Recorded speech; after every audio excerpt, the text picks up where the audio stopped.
अधूरी ना रहे दुआ किसी की, कोई अधूरी ना रहे दुआ किसी की, सबके लिए ऐसा मुबारक रमज़ान हो। अस्सलाम वालेकुम, मैं हूं वकार इम्तियाज़। इस वक्त आप लोग देख रहे हैं दौलत रमज़ान ट्रांसमिशन मेरे यूट्यूब चैनल वकार इम्तियाज़ के ऊपर। और जैसे कि आपको पता है कि रमज़ान का आधा रमज़ान गुजर गया है, यानी कि 15 रोज़े गुजर चुके हैं। आज 16वां रोज़ा है और आज के इस रोज़े के अंदर जो हमारे साथ हमारे जो मेहमान हैं वो उनका अगर मैं आप लोगों को इंट्रोडक्शन करवाऊं तो आज की जो हमारी मेहमान हैं वो हैं शाइस्ता नासिर, जो कि एक थेरेपिस्ट हैं और इसके साथ साथ साइकोलॉजिस्ट हैं। और इसी तरह जो हमारे आज के जो दूसरे गेस्ट हैं वो हैं उस्मान असगर साहब, जो आज की इस ट्रांसमिशन में हमारे मेहमान हैं। और आज की टोटली ट्रांसमिशन जो है हमारे इस चीज़ के जिस टॉपिक के ऊपर होगी वो टॉपिक मैं आपको बाद में बताऊंगा, लेकिन उससे पहले हमेशा कुरान पाक की तिलावत से हम अपनी ट्रांसमिशन का आगाज़ करते हैं। तो मैं उस्मान भाई से गुजारिश करूंगा कि प्लीज़ आप कुरान पाक की तिलावत करें। अऊज़ु बिल्लाहि मिनश शैतानिर रजीम। बिस्मिल्लाहिर रहमानिर रहीम।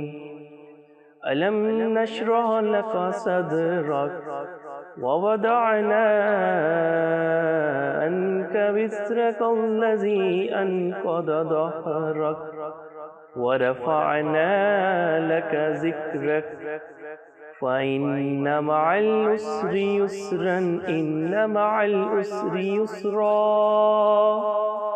फ़इज़ा फ़रग़त फ़ंसब व इला रब्बिका फ़रग़ब। आमन्तु बिल्लाहि सदक़ल्लाहुल अज़ीम। माशाल्लाह, जज़ाकल्लाह, क्या खूबसूरत तिलावत पढ़ी आपने उस्मान भाई। सबसे पहले आप दोनों मेहमानों का बहुत शुक्रिया कि आप मेरी इस दौलत रमज़ान ट्रांसमिशन के अंदर आज आप लोगों ने टाइम दिया और आप लोग आए।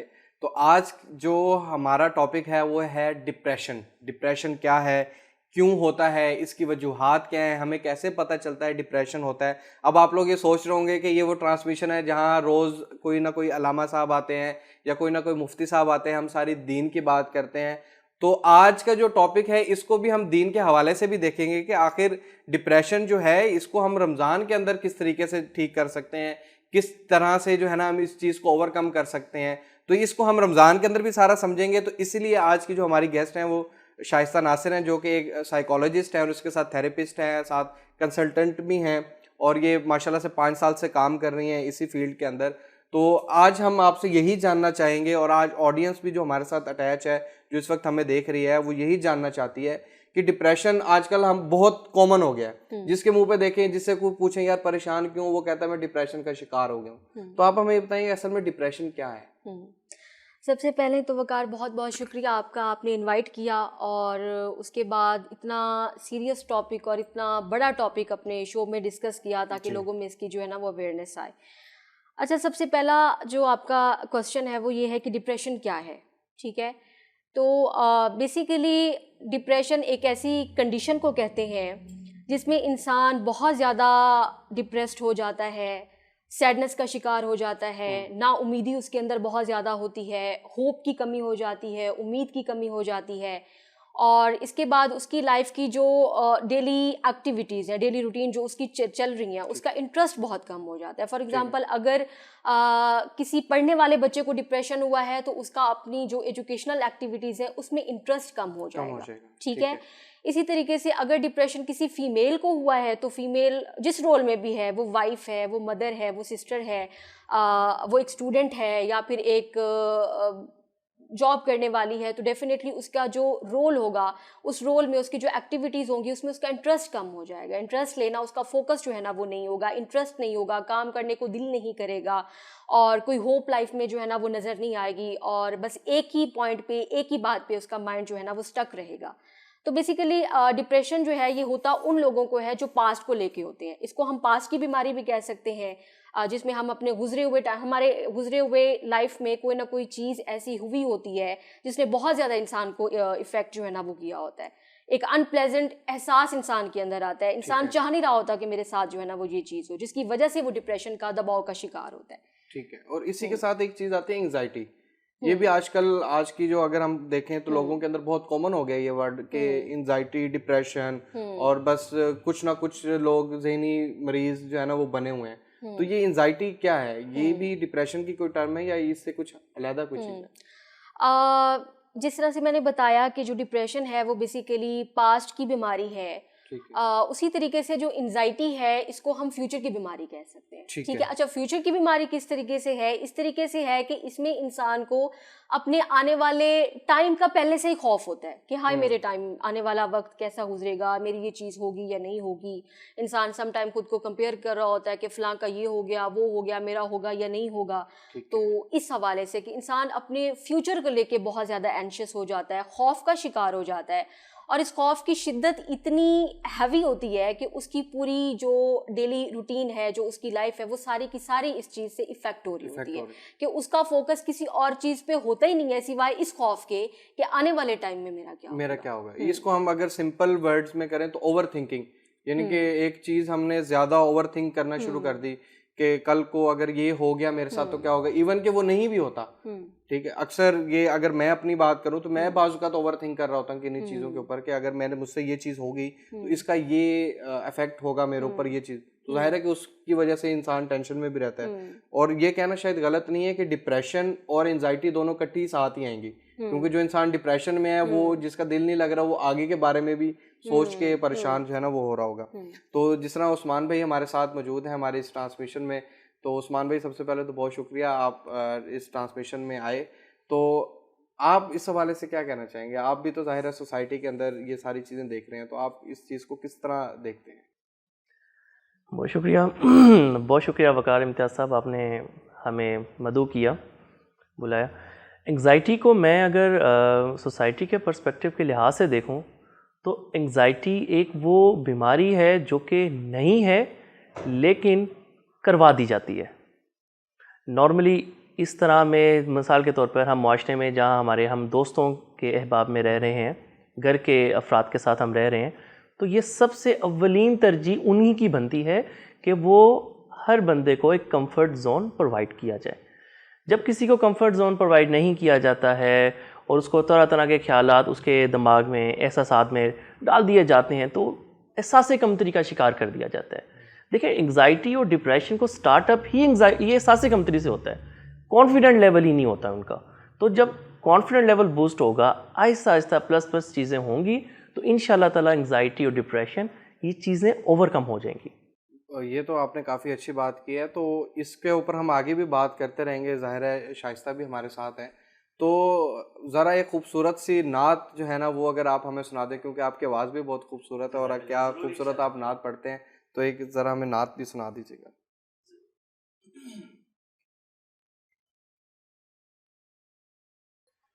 सुकून पाया है बेकसी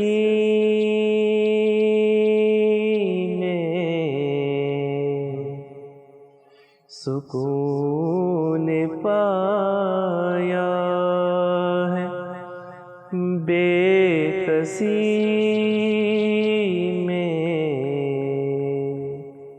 हुदूद गम से निकल गया हूँ, सुकून पाया है बेकसी में, हुदूद गम से निकल गया हूँ, ख्याल हज़रत जब आ गया है तो गिरते गिरते संभल गया हूँ। कभी मैं सुबह अज़ल गया हूँ, कभी मैं शाम में अबद गया हूँ, कभी मैं सुबह अज़ल गया हूँ,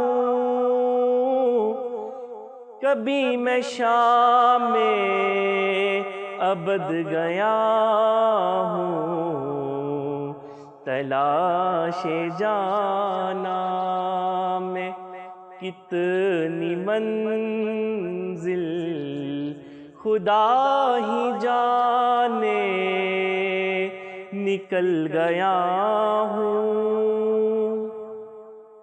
और मेरे जनाजे पे रोने वालों, फरेब में हो बगौर देखो, मरा नहीं हूँ गमे नबी में, लिबास हस्ती बदल गया हूँ। बफेज़ हस्सान इब्ने साबित बरंगे नाते रसूल अकरम, बफेज़ हस्सान इब्ने साबित बरंगे नाते रसूल अकरम, कमर में शेरो सुखन की ले में अदब के मोती उगल गया हूँ, सुकून पाया है। क्या कहने हैं उस्मान भाई, क्या खूबसूरत नात पढ़ी आपने। और टॉपिक भी कुछ हमारा आज का है डिप्रेशन के हवाले से, और ये सुकून वाला वर्ड सुनकर भी जो है ना वो थोड़ा सा ऑडियंस ये होगी कि क्या मैचिंग हो रही है इस चीज़ों की। लेकिन जाहिर है कि नात एक का एक अलहदा मुकाम है, एक अलहदा रुतबा है। अच्छा, मेरे ना एक चीज़ आ रही है कि हम इस टॉपिक पे बात करते हैं कि क्यों होता है, क्या होता है, किस वजह से होता है। सबसे पहले इसके सिम्टम्स क्या हैं कि हमें कैसे पता चलेगा कि हमें डिप्रेशन हो गया है। ठीक है, एक होता है एक नॉर्मल रूटीन के अंदर एक चीज़ हो जाना, तो हमें उस चीज़ को हम किस तरह लेवल को चेक करेंगे कि हमें वाकई डिप्रेशन हो गया है या हम एंग्जाइटी का शिकार हो रहे हैं। तो ये सिम्टम्स अगर आप बता दें। अच्छा इम्तियाज़, आपने सबसे पहले लेवल की बात की कि लेवल जो है ना वो क्या होता है एंग्जाइटी का और डिप्रेशन का। तो बेसिकली 3 इसके पैमाने होते हैं जिसमें इसको मेजर किया जाता है, डिप्रेशन को भी एंग्जाइटी को भी। Mild, moderate and swear. ठीक है, जो माइल्ड होता है वो थोड़े से निचले दर्जे का होता है, कम लेवल का होता है, मैनेजेबल होता है। ठीक है, और इसके बाद जो मॉडरेट होता है वो थोड़ा सा माइल्ड से थोड़ा सा हाई लेवल का होता है, और इसी तरीके से जो स्वेयर होता है वो बहुत ही हाई लेवल का होता है। ठीक है। अच्छा, उसके बाद आपने बात की कि इसकी अलामात क्या है, सिम्टम्स क्या है, इनका पता कैसे चलता है कि डिप्रेशन है या आया हमें एंजाइटी है। सबसे पहले मैं डिप्रेशन को डिस्कस करूंगी कि डिप्रेशन जो जहनी दबाव है इसकी 3 मेजर सिम्टम्स होती हैं, अलामात होती हैं। सबसे पहली जो अलामत है वो ये कि लॉस ऑफ इंटरेस्ट, कि आपका किसी एक्टिविटी में इंटरेस्ट ही नहीं होता। ठीक है, कि आपके लाइफ की जो ऐसे काम होते हैं जो आपके लिए सुकून का बाइस होते हैं या फिर आपके लिए ज़रूरी होते हैं लाइफ को चलाने के लिए, लाइफ जीने के लिए, उनमें आपका इंटरेस्ट ही नहीं रहता। ठीक है। अच्छा, उसके बाद जो दूसरी बड़ी सिम्टम है वो ये है कि होपलेसनेस बहुत ज़्यादा होती है, ना उम्मीदी, कि इंसान अपने कोई उम्मीद उसके अंदर होती नहीं है, कोई काम करने का कोई जज्बा उसके अंदर नहीं होता, पैशन की बहुत ज़्यादा कमी हो जाती है, अपनी ही ज़ात के बारे में उसका जो नज़रिया है, जो व्यू है वो निचले दर्जे का जो है ना वो हो जाता है, सेल्फ एस्टीम का लेवल जो है ना वो लो हो जाता है। उसे लगता है कि मेरी लाइफ तो बेकार है, मेरी लाइफ का कोई मकसद ही नहीं है, कोई पर्पज़ ही नहीं है, और मैं कुछ कर ही नहीं सकता लाइफ में, और हमेशा मेरे साथ ही ऐसा क्यों होता है ना, ये कॉमन चीज़ होती है, हमेशा मेरे साथ ही ऐसा क्यों होता है, मैं ही आगे क्यों नहीं बढ़ सकता, दूसरों के पास वो चीज़ है, मेरे पास वो चीज़ जो है ना वो क्यों नहीं है। ठीक है, तो इस हवाले से कंपैरिजन भी कर रहा होता है, खुद को कंपेयर करके खुद को कमतर फील कर रहा होता है। ठीक है। अच्छा, उसके बाद होपलेसनेस के बाद तीसरी बड़ी जो अलामत उसके अंदर आती है वो ये होती है कि हेल्पलेसनेस बहुत ज़्यादा होती है, अपने आप को बेयार और मददगार समझते हैं। ठीक है, वो समझते हैं कि अगर हम इस डार्क पॉइंट पे फंस गए हैं या इस अंधेरी जगह पे आ गए हैं तो कोई ऐसा इंसान नहीं है जो हमें यहाँ से बाहर निकाल सके। ठीक है, यहाँ से हम निकल ही नहीं सकते, चीज़ें सेट ही नहीं हो सकती, मेरे पास में मेरे साथ बुरा हो चुका है, अब ये बुरा ही बस बुरा है, ठीक है, इसको ठीक किया ही नहीं जा सकता, लाइफ दोबारा ठीक हो ही नहीं सकती। तो ये सबसे बड़ी जो है ना वो अलामत उसके अंदर होती है। और इसके बाद दीगर भी बहुत सारी अलामत फिर साथ में आना स्टार्ट हो जाती हैं, जैसा कि आपने स्टार्ट में बात की कि ओवर थिंकिंग जो है ना वो स्टार्ट हो जाती है, कि सोचों की एक जंग इंसान के माइंड के अंदर जो है ना वो स्टार्ट हो जाती है, एक चक्कर स्टार्ट हो जाता है कि वो एक ही बात को डिफरेंट जावियों से, डिफरेंट रवैयों से एक ही बात को सोच रहा होता है। तो ओवर थिंकिंग भी इसके अंदर आती है, ठीक है। और इसके अलावा एक और अलामत होती है, वो है नींद की, कि या तो आपको नींद की कमी हो जाती है या फिर आप बहुत ज़्यादा सोते हो, ठीक है, ओवर स्लीप हो जाती है या फिर नींद की जो है ना वो कमी हो जाती तो है। मैं भी कभी ज़्यादा सोता हूँ, कभी मैं अगर नहीं सोता तो क्या मैं भी फिर डिप्रेशन का शिकार हूँ?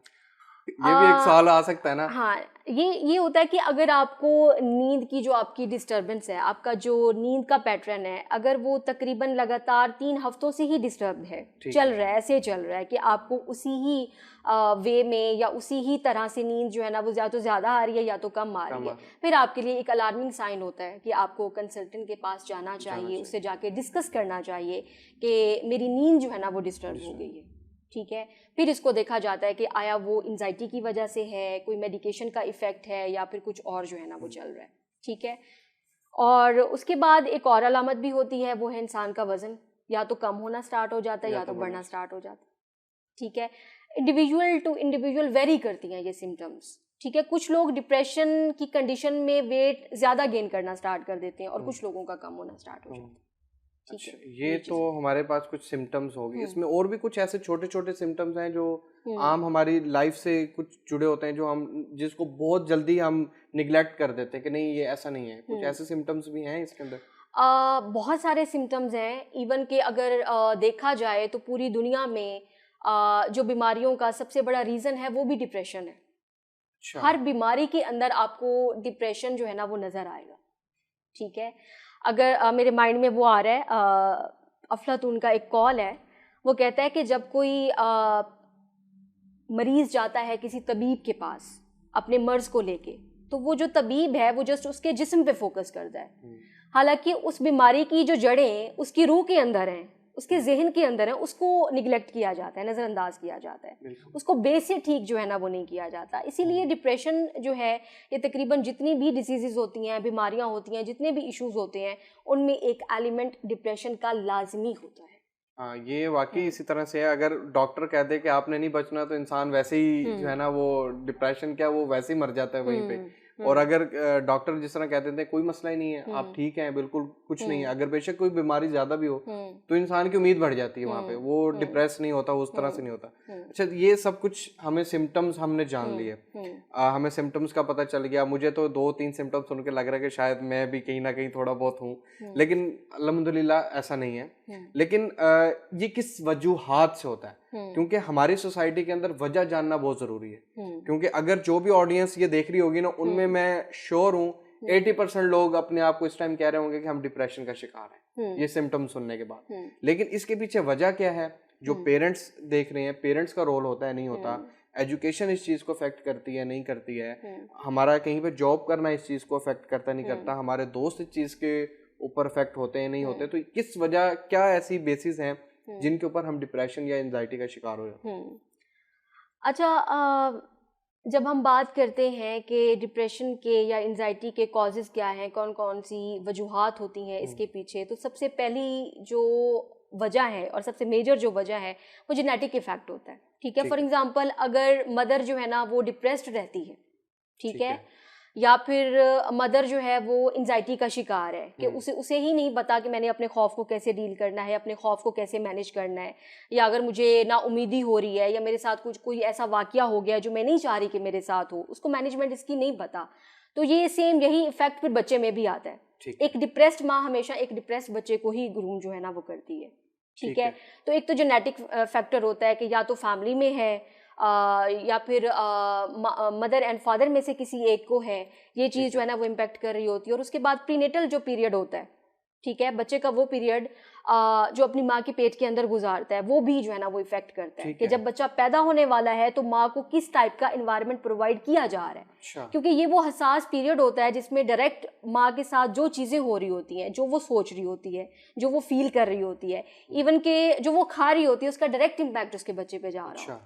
ठीक है, तो ये वाला टाइम पीरियड भी जो है ना वो बहुत ज़्यादा कंट्रीब्यूट करता है, बहुत ज़्यादा जो है ना वो इफ़ेक्ट करता है डिप्रेशन को आगे जो है ना वो लेके चलने में।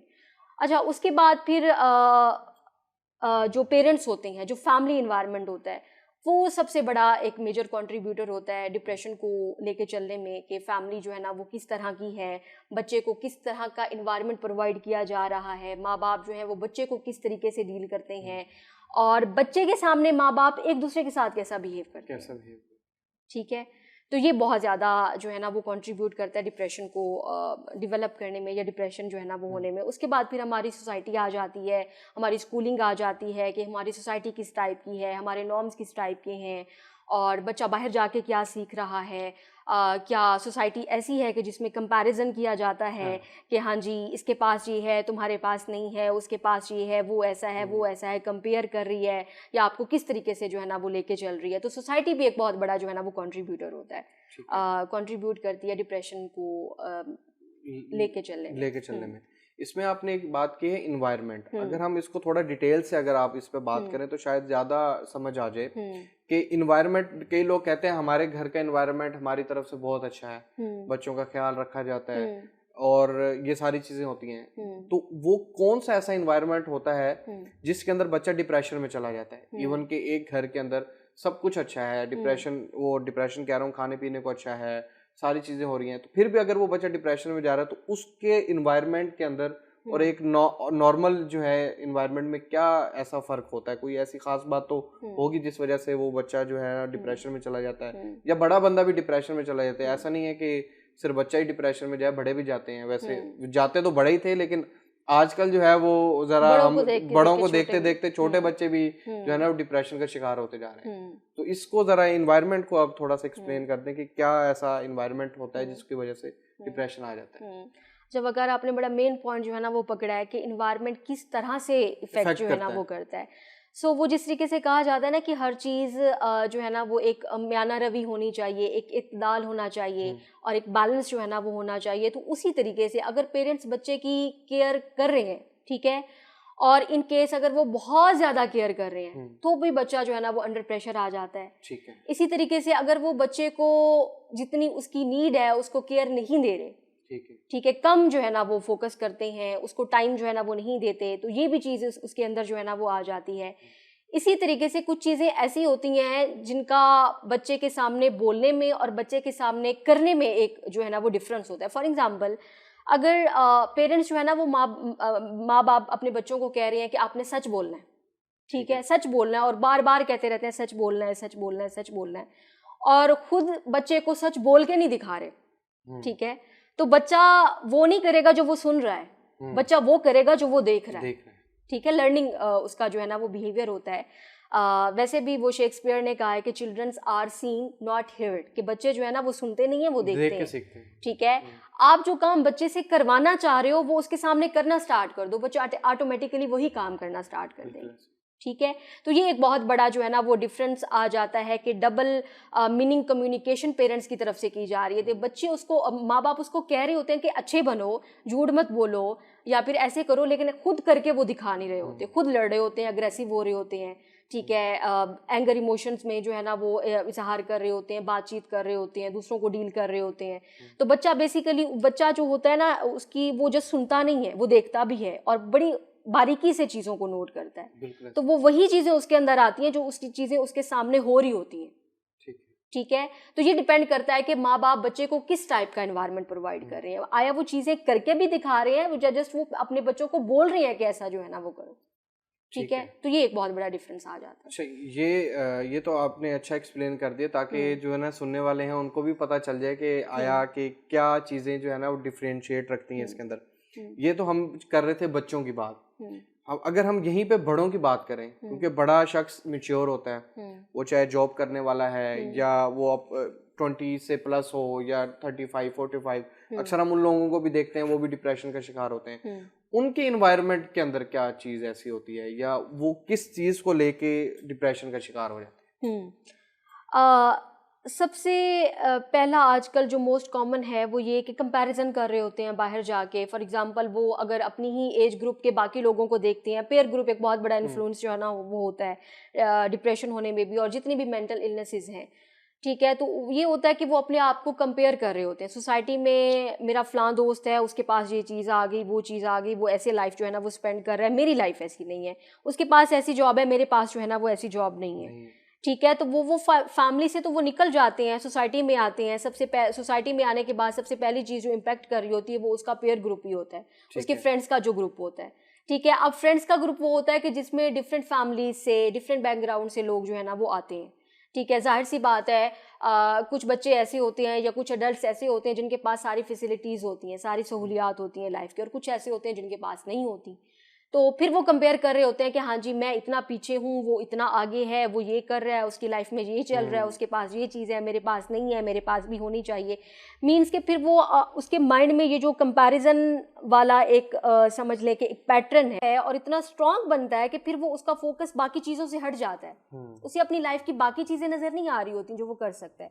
उसे सिर्फ और सिर्फ ये नज़र आ रहा होता है कि उसके पास है, मेरे पास नहीं है, उसके पास है, मेरे पास नहीं है। उसकी सारी की सारी मेंटल एनर्जी एक ही चीज़ पे होती है, उसको बाकी चीज़ें लाइफ की नज़र नहीं आ रही होती। तब जाके वो डिप्रेशन का जो है ना वो शिकार हो जाते हैं। उनको फिर अगेन वही सिम्टम्स आना स्टार्ट हो जाती हैं जो डिप्रेशन में होती हैं। इसमें एक क्वेश्चन आ रहा है मेरे ज़हन में। अक्सर हम ना सोशल मीडिया के ऊपर देख रहे होते हैं हस्बैंड एंड वाइफ की लड़ाई, ये भी अक्सर सुनने में आता है डिप्रेशन का बायस बनता है। तो इसमें क्या ऐसा फैक्टर है कि क्यों? अब जाहिर है कि हस्बैंड वाइफ के अंदर हल्की फुल्की लड़ाई झगड़ा जो है ना वो एक नॉर्मल रूटीन है, एक लाइफ का हिस्सा है। हम नॉर्मल अपने छोटे बहन भाइयों से भी कभी कभार लड़ पड़ते हैं, कभी कभार इस तरह की चीज़ें होती हैं। तो वो उस चीज़ को डिप्रेशन में क्यों लोग लेना शुरू कर देते हैं? अच्छा, जो बात आप कर रहे हैं ना कि हस्बैंड वाइफ की लड़ाई या फिर लड़ना झगड़ना, ये तो नॉर्मल बात है, ठीक है। अगर वो नॉर्मली होता है कि कम कंसिस्टेंसी से हो रहा है, फ्रीक्वेंसी उसकी जो है ना वो कम है, लेकिन अगर यही चीज़ हर आए दिन स्टार्ट हो जाए, आए दिन ही उनका मूड जो है ना वो एक ही जैसा हो, आए दिन लड़ाई स्टार्ट हो जाए, तो फिर वो जाके एक बहुत बड़ा स्ट्रेस जो है ना वो बन जाता है लाइफ का, और यही स्ट्रेस फिर आगे जाके डिप्रेशन में कन्वर्ट हो जाती है।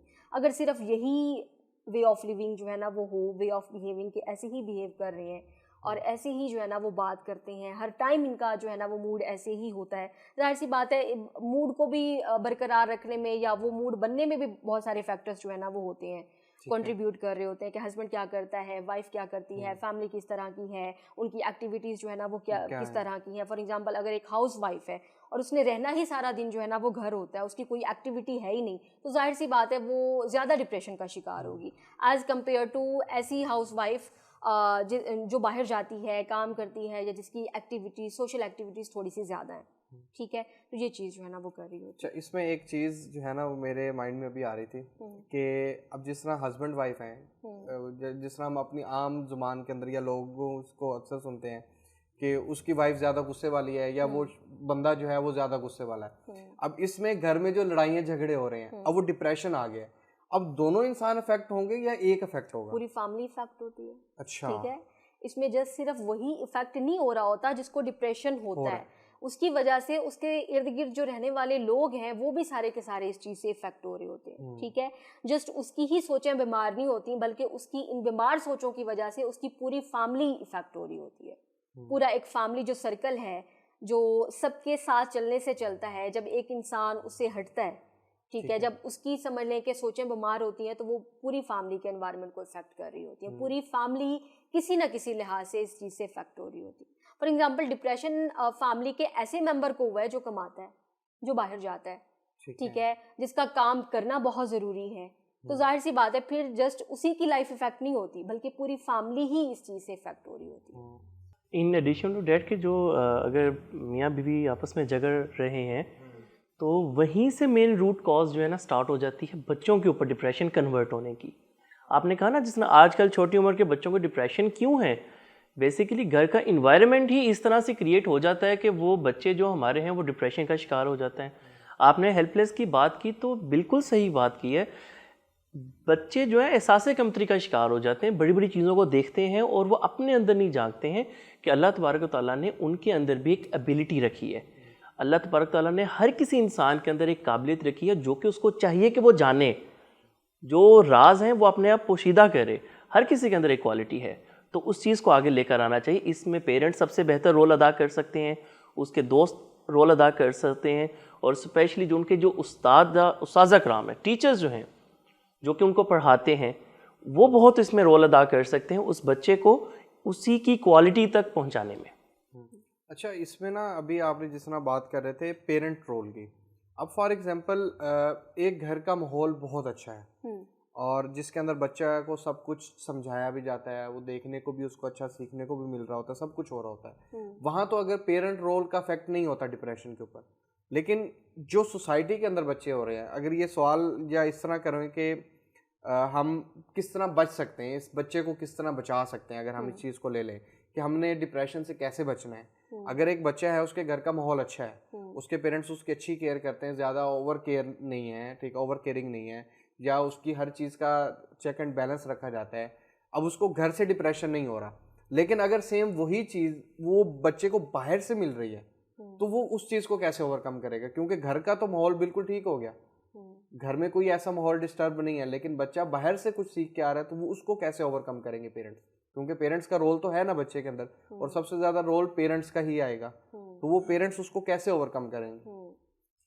अच्छा वकार, इसमें जो बात आपने की है, जो पॉइंट आपने डिस्कस किया है कि अगर पेरेंट्स की तरफ से सब कुछ ठीक चल रहा है, ठीक है, पेरेंट्स अपना जो उनकी रिस्पॉन्सिबिलिटी है वो सही तरीके से पूरे कर रही हैं, लेकिन बच्चे को डिप्रेशन या फिर सैडनेस वाली जो अलामात हैं वो बाहर से आ रही हैं, बाहर के एनवायरनमेंट से आ रही हैं, तो सबसे पहले ये होता है कि अगर पेरेंट्स ने अपनी रिस्पॉन्सिबिलिटी कंप्लीट की है तो उनके बच्चों के अंदर ये एबिलिटी ऑटोमेटिकली आ जाती है, ये स्किल ऑटोमेटिकली उनके अंदर डेवलप होती है कि वो बाहर के इन्वायरमेंट को जाके अच्छे तरीके से कोप अप कर सकते हैं। लेकिन सम टाइम कुछ केसेस में ऐसा होता है कि वो बाहर जाके नहीं कर पाते, पेयर ग्रुप्स का इन्फ्लुएंस हो जाता है, या बाहर जाके कोई ना कोई ऐसी चीज़, कोई ना कोई ऐसा फैक्टर जो है ना वो कंट्रीब्यूट करता है कि उनको डिप्रेशन जो है ना वो हो जाता है। तो अगर इस तरीके से होता है तो सबसे पहले पेरेंट्स को ये चाहिए कि वो अपने बच्चों को समझें, सबसे पहले तो समझें कि उनका वो रियल बात है क्या, वो रियल पॉइंट है क्या जिस पे बच्चा जो है ना वो डिप्रेस्ड है, या बच्चा जो है ना वो सैडनेस फील कर रहा है, या बच्चे को ये चीज़ जो है ना वो इफ़ेक्ट कर रही है। अच्छा, ये बात समझने के बाद कि बच्चा किस चीज़ से इफ़ेक्ट हो रहा है, कौन सी चीज़ उसको इफ़ेक्ट कर रही है, कौन सी चीज़ उसको डिप्रेशन की तरफ लेके जा रही है, उसके बाद फिर रहनुमाई वाला फेज जो है ना वो आता है कि सही तरीके से बच्चे को जो है ना वो रहनुमाई प्रोवाइड की जाए, उसको गाइड किया जाए, उसको उसका सॉल्यूशन जो है ना वो बताया जाए। और इन केस अगर मसला बहुत कॉम्प्लेक्स है, ठीक है, सम टाइम ऐसा होता है कि जो पेरेंट्स की गाइडेंस होती है, रहनुमाई होती है, वो भी इतनी नहीं इफेक्टिव होती कि बच्चा कंप्लीटली डिप्रेशन से जो है ना वो बाहर आ सके, तो फिर अगेन वही बात आती है कि फिर एक प्रोफेशनल हेल्प की तरफ जो है ना वो जाना पड़ता है, ठीक है।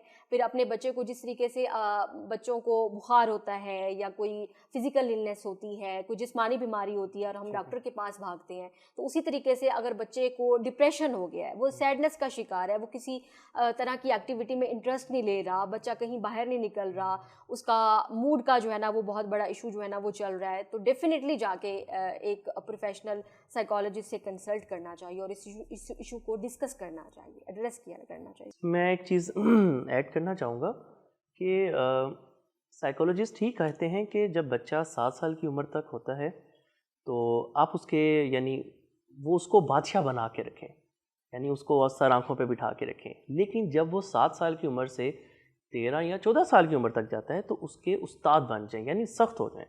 लेकिन जैसे बच्चा 13-14 साल की उम्र से कन्वर्ट होता है मैच्योर एज की तरफ, तो उसके दोस्त बन जाएं।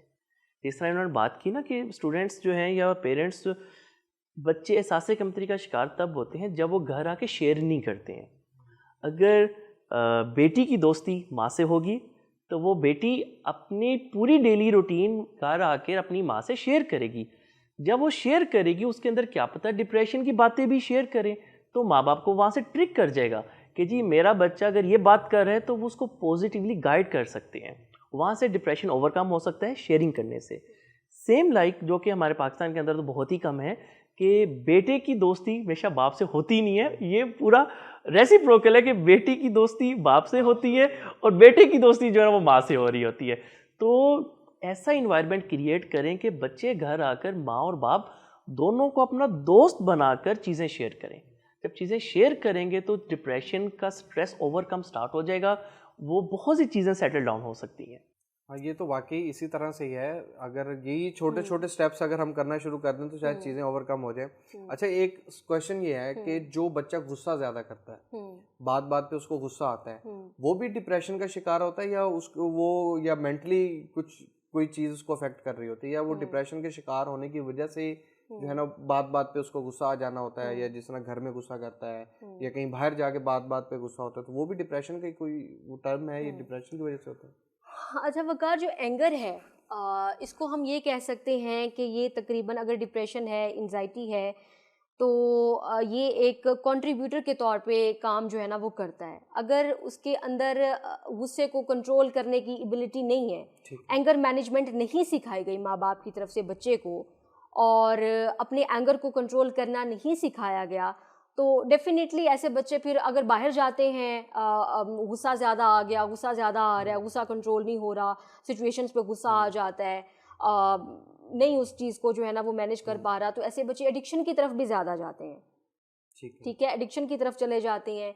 उसी तरीके से जिनमें एंगर का लेवल ज़्यादा होता है, एंगर की मैनेजमेंट नहीं होती, ऐसे लोग डिप्रेशन का भी जल्दी शिकार हो जाते हैं और ज़्यादा शिकार होते हैं एज़ कम्पेयर टू ऐसे बच्चे जिनमें एंगर मैनेजमेंट थोड़ी सी होती है, या जिनको एंगर को मैनेज करना आता है, या उनको ये चीज़ जो है ना वो पेरेंट्स की तरफ से सिखाई जाती है, तरबियत दी जाती है कि एंगर को किस तरीके से मैनेज करना है। गुस्सा जो है ना, गुस्से में बात नहीं करनी, गुस्से में अपनी सोचों पे कंट्रोल जो है ना वो रखना है, गुस्से में अपने जो एक्शंस हैं उनको कंट्रोल जो है ना वो करना है। तो हाँ, डेफिनेटली एंगर जो है ना ये एक बहुत बड़ा कंट्रीब्यूटर होता है डिप्रेशन का। अच्छा, रमज़ान का महीना चल रहा है और ये जो डिप्रेशन है इसको रमज़ान का, क्योंकि एक इस्लामिक महीना है हमारा और दीन ने हमें बहुत कुछ सिखाया, और रमज़ान में हमारी कोशिश होती है, जैसे हम ट्रांसमिशन में बहुत सारे अलामा और मुफ्तियों को बुलाते हैं, उनसे चीज़ों को डिस्कस करते हैं, कुछ चीज़ मसाइल पे बात करते हैं। आज हमने सोचा कि हम थोड़ा सा डिप्रेशन के हवाले से बात करें, एंजाइटी के हवाले से बात करें, क्योंकि तकरीबन 80 to 90% हमारी सोसाइटी के अंदर हमेशा आजकल डिप्रेशन और एंजाइटी की बात हो रही है। जिस किसी से पूछ लें यार क्या हुआ है तबीयत को, कहता है मैं डिप्रेशन का शिकार हूँ। तो इसलिए हमने आज का टॉपिक ये रखा था ताकि हम उस चीज़ को समझ सकें, या जो हमारी ऑडियंस देख रही है उनको हम समझा सकें। अब ये रमज़ान के महीने में इसका डिप्रेशन को हम ओवरकम अगर करना चाहते हैं, यानी कि ठीक करना चाहते हैं, इसको कैसे ठीक कर सकते हैं, या ओवरऑल रमज़ान के महीने में ज़्यादा इफेक्ट होता है डिप्रेशन को ठीक करना, या बाकी दिनों में हम ज़्यादा जल्दी ठीक कर सकते हैं डिप्रेशन को? क्योंकि ज़ाहिर है ठीक तो होना है, एक बंदा जो डिप्रेस हो गया है, अगर वो उसका लेवल कम है, जिस तरह आपने बताया कि 3 लेवल होते हैं, अगर वो फर्स्ट स्टेज पे है और वो डिप्रेस हो गया, तो वो ज़ाहिर है कि शायद इन बातों को समझ कर जो है ना वो अपनी डिप्रेशन ख़त्म कर दे, हो सकता है। अगर लेकिन ज़्यादा लेवल बढ़ जाता है, ज़ाहिर है कि फिर वो साइकोलॉजिस्ट के पास जाते हैं, कंसल्टेंट के पास जाते हैं, जो उनको चेक करते हैं, सारी चीज़ें उनकी देखते हैं। तो ये रमज़ान का महीना के अंदर जो है ना बेसिक सवाल यही है कि हम डिप्रेशन को कम करते हैं, या अगर हम कम करने की कोशिश करते हैं तो ज़्यादा जल्दी कर सकते हैं, या आम दिनों में हम इस चीज़ को ज़्यादा जल्दी कर सकते हैं? अच्छा वकार, रमज़ान जो है ये एक बहुत बड़ी अपॉर्चुनिटी है, बहुत बड़ी। इवन के डिप्रेशन है, एंजाइटी है, या कोई भी मेंटल इलनेस है, उसको मैनेज करने के लिए रमज़ान का जो पैटर्न, रमज़ान की जो रहमत और रमज़ान के अंदर जो स्पिरिचुअलिटी अल्लाह ताला ने रखी हुई है, वो बहुत बहुत बहुत हेल्प कर सकती है आपके डिप्रेशन को ओवरकम करने में। एज अ साइकोलॉजिस्ट अगर देखा जाए तो डिप्रेशन का जो एक पैटर्न माइंड के अंदर बनता है ना, एक समझ लें कि एक प्रोग्राम माइंड के अंदर इंस्टॉल हो जाता है, जिसमें आप लगातार डिप्रेस्ड हो रहे होते हो, लगातार आप मायूसी आपके अंदर इंस्टॉल हो चुकी होती है, आप सिर्फ मायूस जो है ना वो रहते हो। तो उस मायूसी को री इंस्टॉल करने में ये जो रमज़ान के 30 दिन होते हैं ये बहुत ज़्यादा हेल्प कर सकते हैं। ठीक है, क्योंकि रमज़ान की जो रूटीन है, जो रूटीन रमज़ान हमारी रूटीन पे फोकस जो है ना वो करता है, हमारी रूटीन बनाता है, हमारा एक लाइफस्टाइल जो है ना वो एक मंथ की जो हम जिस रूटीन को फॉलो कर रहे होते हैं वो हमारी रूटीन इतनी स्ट्रांग हो जाती है कि वो हमारी हैबिट में कन्वर्ट हो जाती है। बिल्कुल ऐसे। ठीक है। और अगर रमज़ान के इन 30 दिनों को यूज़ किया जाए बेहतरीन तरीके से डिप्रेशन से निकलने के लिए, इसमें जो भी एक्टिविटीज़ होती हैं उसको एक्टिवली परफॉर्म जो है ना वो किया जाए, रमज़ान को जस्ट गुजारा ना जाए, ठीक है, बल्कि माइंडफुल होके इसकी जितनी भी इसके अंदर जितनी भी एक्टिविटीज़ होती है, नमाज पढ़ना, रोज़ा रखना, सहरी करना, अफ्तार करना और दुआएं करना, कुरान पाक पढ़ना, तो ये सारी चीज़ें बहुत हेल्प करती हैं डिप्रेशन से निकलने में। ठीक है, क्योंकि डिप्रेशन का शिकार जो लोग होते हैं वो टोटली आउट ऑफ रूटीन होते हैं, उनकी रूटीन ख़राब हो चुकी होती है, वो ना टाइम पे सो रहे होते हैं, ना टाइम पे जाग रहे होते हैं, ना टाइम पे खा रहे होते हैं, उनका माइंड प्रेजेंट में होता ही नहीं है। ठीक है, माइंडफुलनेस की कमी होती है उनके अंदर, क्योंकि या तो वो पास्ट में जी रहे होते हैं या तो वो फ्यूचर में जी रहे होते हैं। डिप्रेशन है तो वो डेफिनेटली उन्होंने अपने आप को पास्ट में रखा हुआ है। ठीक है, और अगर उनको एंजाइटी है तो डेफिनेटली उन्होंने अपने आप को फ्यूचर में रखा हुआ है। ठीक है, डिप्रेशन से निकलने का क्या तरीका है कि अपने आप को प्रेजेंट में लेके आओ, लम्हे मौजूद में लेके आओ। ठीक है, और लम्हे मौजूद में लाने के लिए रमज़ान की जो रूटीन है, इससे बेस्ट रूटीन और जो है ना वो कोई नहीं हो सकती। ठीक है, कि अगर सिर्फ रमज़ान के पैटर्न को ही फॉलो किया जाए और 30 दिनों को कॉन्शियसली शऊर के साथ गुजारा जाए तो डेफिनेटली वो बंदा जो है ना वो डिप्रेशन से बाहर आ जाएगा, जिसको भी डिप्रेशन है। ठीक है, तो सबसे इफेक्टिव जो है ना वो मैनेजमेंट हो सकती है। तो सबसे अच्छी बात होगी कि रमज़ान का महीना वैसे ही रहमतों का महीना, बाबरकत महीना होता है, और इसके अंदर एक चीज़ हमने आज और सीख ली या हमने अपने ऑडियंस को बताई कि अगर किसी को डिप्रेशन है, वो रमज़ान की रूटीन को सही तरीके से फॉलो करके अपनी चीज़ों को करना शुरू कर दे तो वो उसका डिप्रेशन जल्दी कम हो जाएगा आम दिनों का निस्बत। और ये वाकई ये चीज़ है जिस तरह हम ना अक्सर लोग ना रमज़ान को बस ऐसे ही गुजार देते हैं, वो समझते हैं कि रमज़ान के अंदर सिर्फ काम, नेकी, इबादत करना ये तो हमारी ज़िंदगी का हिस्सा होना चाहिए। हर जब तक हम जिंदा हैं हमें तो ये सारी चीज़ें जो है ना अपनी लाइफ में लेकर चलनी है। तो इसी के ऊपर हम थोड़ा सा बाद में बात करते हैं। उस्मान भाई, मैं आपसे गुजारिश करूँगा कि एक नात अगर आप और सुना दें तो प्लीज़। खता हूँ सरापा खता हूँ, निगाहे करम हो सरापा खता हूँ, निगाहे करम हो। मैं सबसे बुरा हूँ, निगाहे करम हो सरापा खता हूँ। कहाँ दर बदर ठोकरे खाऊं जाकर,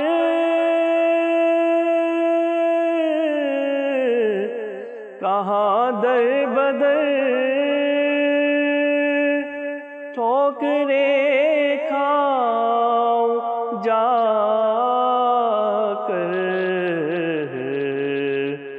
मैं बेआसरा हूँ, निगाहे करम हो। मैं सबसे बुरा हूँ, निगाहे करम हो सरापा खता हूँ। मुझे मांगने का सलीका नहीं है, मुझे मांगने का सलीका नहीं है, मगर मांगता हूँ निगाहे करम हो। सबसे बुरा हूँ, निगाहे करम हो, सरापा खता हूँ। हुजूर आपसे आपको मांगता हूँ, हुजूर आपसे आपको मांगता हूँ। फकीर आपका हूँ, निगाहे करम हो, मैं सबसे बुरा हूँ, निगाहे करम हो, सरापा खता हूँ, निगाहे करम हो, मैं सबसे बुरा हूँ, निगाहे करम हो, सरापा खता हूँ। माशाल्लाह सुभान अल्लाह। वाकई हम ख़ताकार तो हैं, और देखे जाए तो पता नहीं दिन में कितने गुनाह कर जाते हैं, कितनी गलतियां कर जाते हैं। और रमज़ान का महीना तो ये ऐसा महीना है, वैसे तो रब से मांगना चाहें तो किसी भी वक्त हम अपने गुनाहों की माफ़ी मांग सकते हैं। और चूँकि अब ज़ाहिर है रमज़ान का महीना आता है और हम इस महीने के अंदर कोशिश कर रहे होते हैं कि जितना अपने आप के गुनाहों की माफ़ी मांग लें तो मांग लें। वैसे भी तौबा का इशरा है, ज़ाहिर है कि तौबा के इशरे के अंदर ज़ाहिर है कि इंसान की कोशिश होती है कि वो ज़्यादा से ज़्यादा तौबा करे। जिस तरह हम अपने टॉपिक के ऊपर थे डिप्रेशन के हवाले से, हमने डिप्रेशन और एंजाइटी क्या होता है इसको समझा। इसके बाद हमने समझा कि इसके सिम्टम्स क्या होते हैं, और इसके बाद ये किन किन वजूहात की वजह से जो है ना हम डिप्रेशन का शिकार होते हैं। और ये नॉर्मल रूटीन है, ये जो भी देखने वाले होंगे उनको लगेगा कि वाकई वो कहीं ना कहीं कुछ ना कुछ % डिप्रेशन का शिकार है। अब इससे ओवरकम जो है ना, हमने इसको किस तरह से ओवरकम करना है उसका अगर आप हमें एक स्टेप बता दें, कोई एक वे बता दें कि एक इंसान जिसको डिप्रेशन हो गया है, हमने ये बात तो कर ली कि रमज़ान के महीने में वो जल्दी ओवरकम कर लेता है, लेकिन उसने अपने आप को ओवरकम कैसे करना है अगर तो वो डिप्रेशन का शिकार है, तो वो कैसे अपने आप को डिप्रेशन से बाहर निकालेगा, ये लोग जानना चाहेंगे। अब इसमें अक्सर इस तरह से होता है कि हम किसी भी साइकोलॉजिस्ट से ये चीज़ पूछें या थेरेपिस्ट से पूछें तो वो ये कहता है कि अगर मैंने ये सारी चीज़ें बता दी तो जो है ना लोग मेरे पास नहीं आएंगे। लेकिन जाहिर है कि एक इंसान जिसको बहुत कम है डिप्रेशन, एक इंसान का लेवल बहुत ज़्यादा हो गया डिप्रेशन का, तो जाहिर है उसने रुजू करना ही है। और वैसे मैं ज़्यादातर देखता हूँ कि बहुत कम ऐसे लोग होते हैं जो डॉक्टर के पास जाते हैं, इवन कि बीमारियों में भी नहीं जाते। ये जहनी बीमारी तो वो ऐसी बीमारी है जिसकी वजह से इंसान फिजिकल भी बीमार होना शुरू हो जाता है। तो इसमें अगर लोगों को बताएं कि थोड़ा सा ओवरकम कैसे कर सकते हैं। सबसे पहले डिप्रेशन को ओवरकम करने के लिए जो मेन चीज़ काम कर सकती है या जिस मेन स्टेप को फॉलो करवाया जाता है या किया जा सकता है वो ये है कि पुरसकून रहना। ठीक है, पुरसकून रहने की जो कंडीशन है उसको बढ़ाया जाए। ठीक है। अच्छा, अब पुरसकून कैसे रहा जाए? ठीक है, कैसे रहा जाए, ये सबसे बड़ा क्वेश्चन होता है कि हाँ जी पुरसकून तो रहना है, ठीक है, लेकिन पुरसकून रहने के लिए या खुद को पुरसकून करने के लिए हमें क्या चीज़ें जो है ना वो करनी पड़ेंगी। तो उसमें सबसे पहले ये चीज़ आती है कि आप अपने फोकस को अपनी बॉडी पे लेके आओ। Just feel your body. ठीक है, अपनी बॉडी पे लेके आओ। फॉर एग्जाम्पल अगर रमज़ान की रूटीन चल रही है, ठीक है, और रमज़ान की रूटीन में हम चाह रहे हैं कि हम थोड़ा सा माइंडफुल हों या हमारे अंदर जो सोबर का लेवल है, पुरसकून रहने का जो लेवल है वो इंक्रीज़ हो या वो पैदा हो, तो रमज़ान की जो एक्टिविटीज़ है उनको कॉन्शियसली परफॉर्म करना स्टार्ट कर दें। ठीक है, फॉर एग्जांपल आप नमाज के लिए वज़ू करने जाते हैं, अब आप अपना फोकस अपनी बॉडी पे कैसे लेके आएंगे कि जस्ट नमाज पढ़ने के लिए वज़ू करना नहीं है बल्कि उसको फील करके कॉन्शियसली उसको जो है ना वो करना है। ठीक है, फॉर एग्जांपल अगर पानी आपके हाथ पे, दाएं हाथ पे जो है ना वो गिर रहा है या बाएं हाथ पे गिर रहा है, तो आपने उसको फील करना है कि ये पानी जो है ये आपको स्पिरिचुअली आपकी क्लिनजिंग कर रहा है। सारी की सारी नेगेटिविटी, वो चाहे डिप्रेशन की फॉर्म में है, एंजाइटी की फॉर्म में है, लेजीनेस है, या फॉर एग्जांपल अगर हम इसको रिलीजियसली देख लें कि जितने भी गुनाह हैं वो सारे के सारे उस पानी में बह के जा रहे हैं। ठीक है, आपकी बॉडी का जो वो पार्ट है वो बिल्कुल साफ हो रहा है, ठीक है, हल्का हो रहा है, साफ हो रहा है, वो पानी उसको साफ कर रहा है। ठीक है, फिर इसी तरीके से जब पानी आपके फेस पे जाए तो उसको फील करें, जब पानी आपके हाथों पे जाए, पाँव पे जाए तो उसको फील करें। ठीक है, नमाज पढ़ते हुए कोशिश करें कि अपना जो फोकस है वो 100 का 100% फोकस आपका आपकी नमाज में होना चाहिए। ठीक है, आप सिर्फ वर्बली नमाज ना पढ़ रहे हो, आपका माइंड भी उसके अंदर हो, आपकी बॉडी भी उसके अंदर जो है ना वो इन्वॉल्व हो। ठीक है, टोटल फोकस आपका नमाज पे हो। आप सिर्फ नमाज जबान के जरिए से ना पढ़ें, अपनी सांसों के जरिए से भी पढ़ें। ठीक है, अपनी हर सांस के साथ फील करें कि मेरा फोकस जो है ना वो नमाज के अंदर है। डीप ब्रीथिंग के साथ खुद को रिलैक्स करके पूरे फोकस के साथ नमाज की जो जितनी एक्टिविटी है उसको परफॉर्म करें। ठीक है, सेम यही कंडीशंस होती हैं जो टेक्निक्स हम करवा रहे होते हैं, मेडिटेट करवा रहे होते हैं, या योगा की कुछ टेक्निक्स होती हैं, एक प्रोग्रेसिव रिलैक्सेशन होती है, उसमें सेम यही पैटर्न फॉलो किया जा रहा होता है। ठीक है, और यही पैटर्न अगर हम इसी को फॉलो करते हुए अपने कॉन्शियस की पावर को यूज करते हुए ठीक है नमाज की एक्टिविटी को परफॉर्म करें तो वो हमारे सुकून के लेवल को इंक्रीज करेगी। फिर ऑटोमेटिकली हमें लगेगा कि नमाज पढ़ने से हमें सुकून आ रहा है, सुकून आ रहा है। ठीक है, सुकून आ रहा है। तो इसी तरीके से बाकी भी रमज़ान की जितनी भी एक्टिविटीज़ हैं उनको करें, लेकिन माइंडफुल होके करें। अफ्तारी का जब खाना आपके सामने पड़ा हो तो वो जस्ट आपने खाना नहीं है, ठीक है, उसको फील करना है, उसकी रहमत को, उसकी जो बरकत है, जो स्पिरिचुअलिटी है, जो रूहानियत है, उसको फील करना है कि ये खाना अफ्तार का जो मेरे अंदर जा रहा है ये मुझे ठीक कर रहा है, मुझे बेहतर कर रहा है। मैं रमज़ान के हर गुजरते हुए दिन के साथ, रमज़ान की हर गुजरती हुई घड़ी के साथ ठीक हो रहा हूँ, बेहतर हो रहा हूँ। डिप्रेशन मेरे अंदर नहीं है, मेरी बॉडी ठीक हो रही है, मेरा माइंड ठीक हो रहा है, मेरी लाइफ ठीक हो रही है। ठीक है, सिर्फ और सिर्फ ये कहना अपने आप से स्टार्ट कर दें, और कहना सिर्फ एक दिन नहीं है बल्कि पूरे 30 दिन तक खुद से यही कहना है, इसी रूटीन को फॉलो करना है। हाँ, जैसे डिप्रेशन में हम कहते रहते हैं नहीं कर सकता, मेरे साथ ही ऐसा होता है, अगर उसकी जगह हम यही कहना शुरू कर दें कि हाँ मैं कर सकता हूँ, मैं मेरे अंदर ये एबिलिटी है, मेरे अंदर कॉन्फिडेंस है, तो वाकई इस चीज़ को हम वो कर सकते हैं। यानी सेल्फ एक्चुअलाइजेशन और कॉन्फिडेंट अपने अंदर बिल्कुल समो लिया जाए। अच्छा, अफ्तारी का भी टाइम होने वाला है, तो जाहिर है कि हम इसको एंड की तरफ हैं क्योंकि अफ्तारी भी करनी है। तो मैं आपसे ये पूछना चाहूँगा कि आपसे कहना चाहूँगा बल्कि कि सजेशंस क्या देना चाहती हैं आप, जो लोग हमें इस टाइम देख रहे हैं उनको क्या सजेस्ट करना चाहेंगी? क्योंकि जाहिर है कि जिस तरह एक साइकोलॉजिस्ट किसी चीज़ की सजेशन देता है, तो आप क्या सजेशन देती हैं जो भी ऑडियंस आज के इस टॉपिक को जो सुन रही है उनको क्या सजेशन देना चाहिए? डिप्रेशन और एंजाइटी के हवाले से मैं यही सजेशन देना चाहूँगी कि रमज़ान एक बहुत बड़ी अपॉर्चुनिटी है, एक बहुत बड़ा मौका है डिप्रेशन से निकलने का, अपने ज़हनी दबाव को कम करने का, अपनी रूटीन को बेहतर करने का, अपने लाइफस्टाइल को जो है ना वो एक अच्छी हैबिट्स के साथ लेके चलने का।